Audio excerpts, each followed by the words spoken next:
हमारी बुखारी में जो रवायत मौजूद है जिसको आप किताबों में कि पाक सईदा पे अबू बकर सिद्दीक रज़ी अल्लाह तआला से नाराज हो गई। फदक का मामला हुआ है। ठीक है। जब वो उनको हक नहीं दिया गया जो उनका हक बनता था।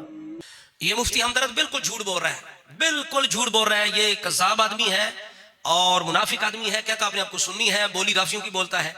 ये क़तअन सुन्नी नहीं है। इसके अब ये इसने जुमला बोला है कि सईदा ज़हरा को हक नहीं मिला, जो हक बनता था, जो हक बनता था वो नहीं मिला। तो सीधा सीधा सैयदना सिद्दीक़ अकबर को जालिम कह रहा है। तो जो लईन अबू बकर सिद्दीक़ को जालिम कहे वो सुन्नी कैसे हो सकता है? वो तो पक्का सवाई है, राफजी आदमी है। तो पैतन पाक की निस्बत से मैं काज़मी सैयद हूं। 5 सवाल इस पे करता हूं, जुर्रत है तो उनका जवाब दे। अगर ये बुखारी को मानता है, अगर ये सुन्नी है।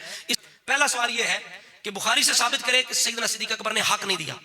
हालांकि बुखारी के अंदर यह है, सिद्दीक़ अकबर ने कहा जो आपके बाबा जान रसूलुल्लाह का तरीका है मैं उसी पे कायम रहूंगा, हुजूर की सुन्नत को नहीं छोड़ सकता।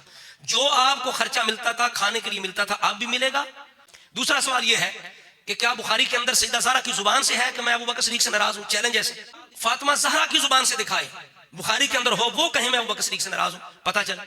तीसरा सवाल मेरा यह है कि अली और मुर्तजा शेर खुदा आपके पास फदक आया या नहीं आया? आया था।